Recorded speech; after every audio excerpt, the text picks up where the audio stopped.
Welcome back, guys. So I want to give a update on the 79 hatch car. I've done a lot to it since the last time you've probably seen it.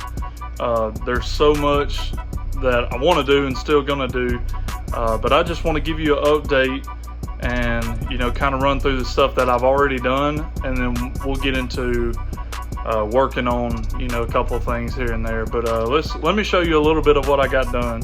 Okay, for starters, I got a AGE K-member, tubular K-member.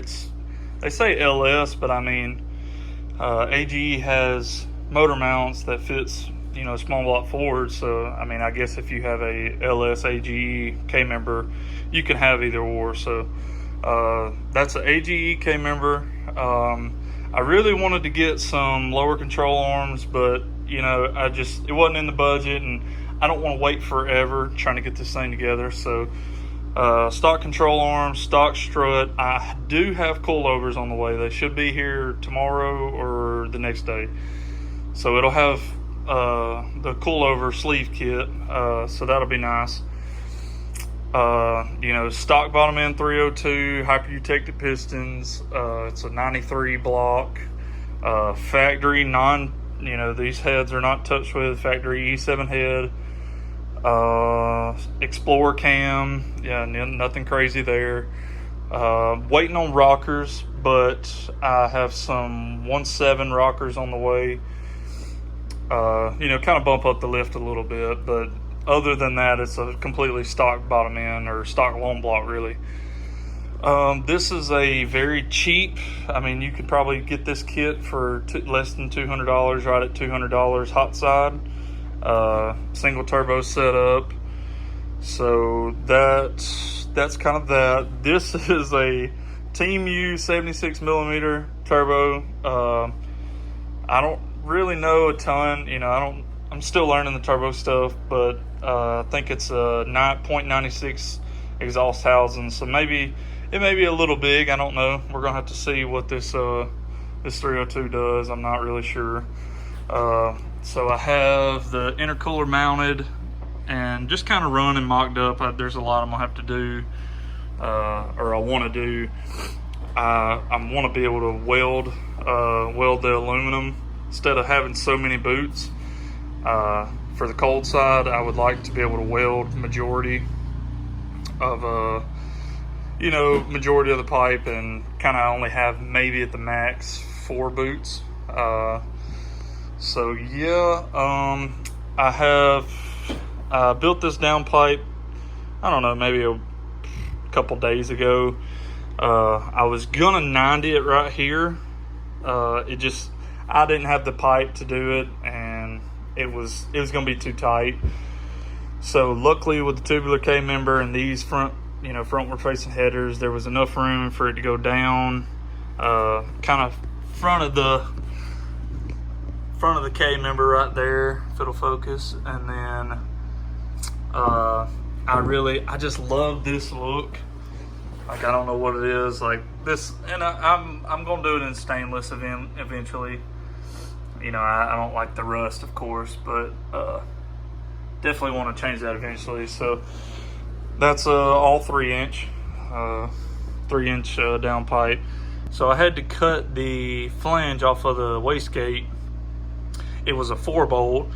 I don't really like that style anyway, but the wastegate that I wanted was a V-band style, of course, and it come with the extra V-band and all that. So, but yep, have that welded up and done, and I ran the wastegate dump, right along with it.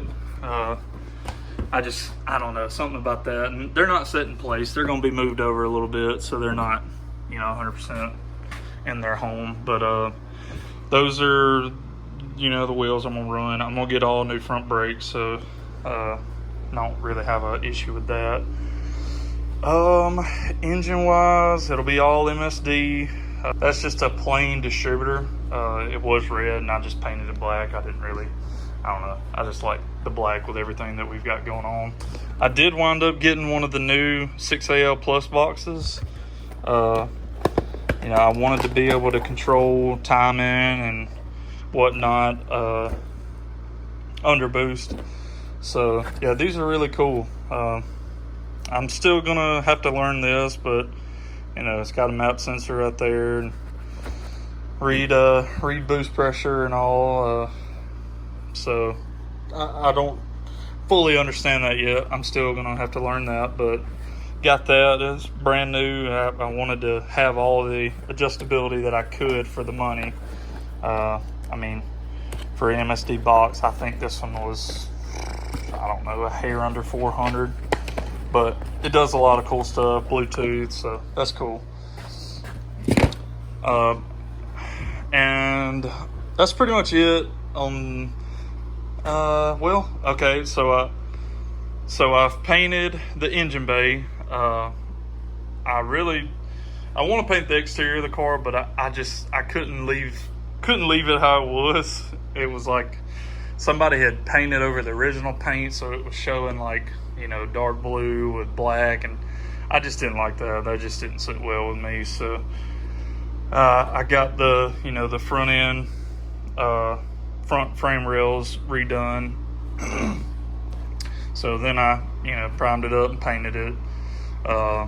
We did remove the brake booster, so it's manual brakes now. I'm gonna add in a line lock, and I want to put in a new proportional valve. It's like a Willwood. It's a little pricey, but I like the adjustability of that one. It's like $100. So have that brake set up, and then, you know, that's basically it. I'm gonna have to rerun some of the brake line, pretty much all the brake lines, which is fine with me. I don't know what I have and have the experience doing it. So let's check out the interior. So for the interior, it's still stripped bare boned. Oh, nice TKX sitting right there. We got it's a 6-point right now. I want to add in frame rails and then run I think this is the D-bar to the frame rail. I just would like that a lot better than actually, you know, go into the tunnel. So I think that's what I'm gonna do. Just wait until I get the frame rail in, and then add the D-bar in later. My seat's mounted. It's pretty much done. It's on sliders, so I can, you know, adjust it. Whoever gets in, me or Patrick or whatever, Dad, you know, whoever wants to drive. So I do still have to get a clutch pedal set up in here. I'm tossing around ideas of just, you know, not swapping out the factory and just adding in a clutch pedal of my own. I don't really know if I love that idea right now. I'll have to think on it. But if anybody has a clutch pedal assembly they would want to let go, you know, let me know in the comments and we can try to work something out. So let's go to the rear. This part, I mean, got this cage done, and you know, it kind of felt like it got knocked out pretty quick once we got started. So I kind of wanted to do, it's a little, I guess you could say, unconventional. Most people come like outward and then follow the body line and then go down, which is fine, and I do love that a lot.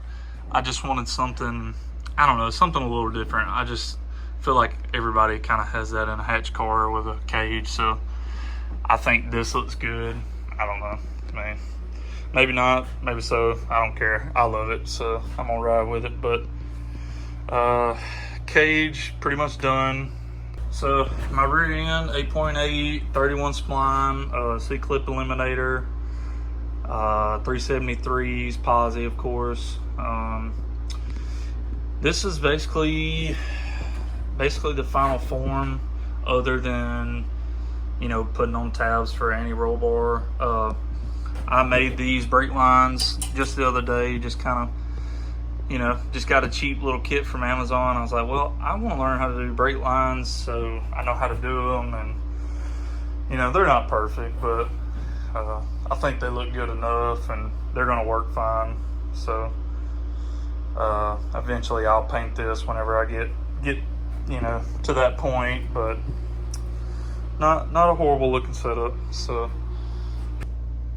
under the car, I don't know if you can really see that. I mean, it's all bone stock 79 Mustang stuff. I took the tank out the other day. It looks fairly decent on the inside. So I'm probably just gonna run this tank, but I'm gonna put a sump in it and try to get a sending unit I can run, you know, just to a normal little gauge and not run the factory sending unit gauge. But just gonna weld in a sump to that, and that way, you know, it'll all be factory. I don't have to put a fire block, you know, separator out there for the cab. That's just, you know, a lot of extra work that I don't really want to have to do. I'm just ready to drive it. So I think that's just going to work out better for me personally. Just putting the sump in. You know, I'm not really saving any weight, but I don't know. I don't really want to fool with a sump right now. So fool with a fuel cell, I'm sorry. So there's so much that I still have to do and want to do. I love how the engine looks. I love how everything, the colors are matching together. I think the gray on the engine looks awesome. I don't know. I just love everything about it really right now. So I'm going to keep plugging away, trying to get some stuff done. I think Patrick's going to come over either tomorrow or the next day. And we'll try to get some more stuff done while we're fooling with it. So we'll catch you in the next clip. So we got, I hope it's coilovers and rocker arms in here. They say they delivered them. There was only one package, so I don't know, but we're about to find out. I really hope both of them are in here, but if not, it's not the end of the world. Patrick's on his way. If the rockers are here, he's gonna fool with that, and I'm gonna fool with these coilovers. Just, you know, kind of figure out how they work. You know, if I have an issue with them, like my stuff doesn't fit, whatever the case may be. So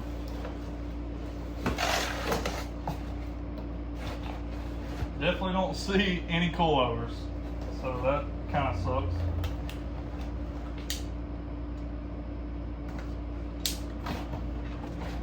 But we do have new rocker arms. Well, got the rocker arms.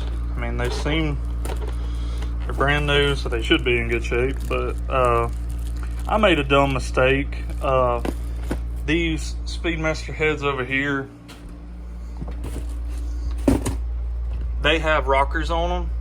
And I thought, for whatever reason, I was like, those are probably 3/8. Don't ask me why. I figured they were 3/8, and I just ordered, you know, 3/8 studs so that I could use those rockers.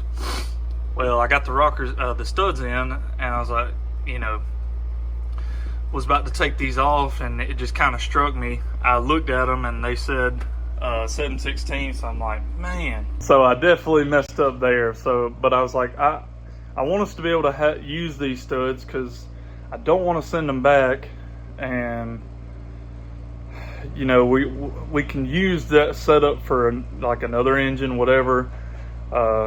You know, those were like 80 something bucks. So I was like, I don't want to send them back, and the cost of another set of rockers is not much more. So I just went ahead and got some more rockers to go with it. So it is what it is. I mean, it's fine. So I'm gonna wait for Patrick to get here, and then we can kind of jump on this, and he's better at that than I am. So I hate the coilovers didn't come in, but it is what it is. So all right, so the coilover kit wound up shipping at a different address, so Patrick went and picked it up. But we've got coilover spring there, and let's see what else we got. This is shims, I'm assuming. Yeah. Dust bearing upgrade kit. I don't know. I may have to look at some instructions. Yeah, we're not coilover guys. Yeah, this is our first coilover sleeve kit. So, it's the other spring. I guess. Okay, that's what sleeves must be right here. They must be a lot smaller. I guess so. I thought they were going to be much bigger than what they are. Yeah. I think that box was mighty small. Yeah. Yep. Sleeve. That's it. Yeah. T-Mew. No, this is a little pricier. Let's see. Yeah, I'm just kidding. It's what UPR stuff. Yeah. Yeah, I'm gonna try to mock it up and like kind of get it somewhat pieced together, and then I'll show you what we got from there. So yeah. And you're about to start on rockers. Yeah, about to start on these scorpions, ain't they? No, they're a lot cheaper than the scorpions. Dang. I wish they were scorpions. What's that? It says T-Mew right there. No, it don't say that. Not T-Mew. All right, we about to get after it. Yeah, need to look over some instructions because I really don't know. We'll be able to figure it out, but we got it. Yeah, we'll figure it out, but I have no idea. All right. We'll get on it. Okay, so for those who don't know, if you're trying to put coilovers on stock stock Camber plates, they're not going to work. I mean, you can make them work. You can cut them up and make them work, but I had stock ones. I was like, I'm just going to try it. I don't know. I don't see why they wouldn't work, but I do now. So the people that have put on the coilover kit and all with, they're probably thinking, you idiot, you got to have Camber plates, so whatever. So we didn't get that done. I'll show you, I got them together, or at least one. Very simple to put together. When I get the Camber plates in and all, I'll kind of run through. It's very simple, how to set them up or how to, put them together. So that didn't work. The knuckle that I have must be either pre whatever 87. I don't know what it is, but it's a lot thinner than my strut. That really, this strut came with this whole kit, but I guess I never noticed before that they were different. So there's a big 1/4-inch gap, of course. So I just made a little spacer. I'm just going to use the spacer in between there, and I feel good about that. I'm not worried about that. So that didn't work. That's not right, but we made that work. Push rods are too short, so he couldn't put the rockers on. I bought 6 1/4, 6.25 or whatever, 27. I bought those push rods, and they're too short. So he had a push rod checker that he brought and kind of verified 6 1/2 is going to be pretty dead on. So I've got to get push rods. So it is what it is. I mean, it just, some stuff we didn't know, and you don't know until you put it together or try it. So that's kind of the dilemma that we were in. So we do, like I said, I have it together, at least on. Everything's pretty much together on that part, as far as the coilover deal is. So I just have it jack up under it right now. This is the little spacer. I'm still gonna have to shim it, cut it down just a little. It's a little too tight, but this does work. Stock Camber plate. It's kind of hitting on the bottom side, and like I said, I could probably cut it. I just, Yeah, I just don't know about that. I don't really trust that. So I'm going to get camber plates and do it right. So that's pretty much it on that. Like I said, push rods too short. Got to get push rods. And I didn't know pre whatever year. I really don't know. 82 and below, 83 and below. This was an auto car. So he brought a cross member for a manual to put on this car, and I was gonna just make it work, you know, like if I had to cut it down, like where if I had to cut it for where the transmission mount goes, I was fine with doing that. That didn't bother me none. But I guess on an auto car, where it mounts in, where the bushings and all are, is like, I don't know, maybe an inch shorter or narrower. Had no clue about that until we tried it. So that's another failure, but it's fine. It's not like we're trying to make a race this weekend. We've got plenty of time to fix it, you know, do it right. So what I'm probably going to have to do is either I could probably buy the Stiflers, you know, TKX cross member, and use the bushings that they come with. They come with like, I don't know, 4 different ones you can try to get, you know, wherever you want your transmission to sit. So I may have to use that and then cut the actual metal bushing inside. Not a big deal, but that may be what we have to do. So yeah, not going very well, but I mean, everything else is going fine. So this is just part of, you know, finding out what's right, what's not right.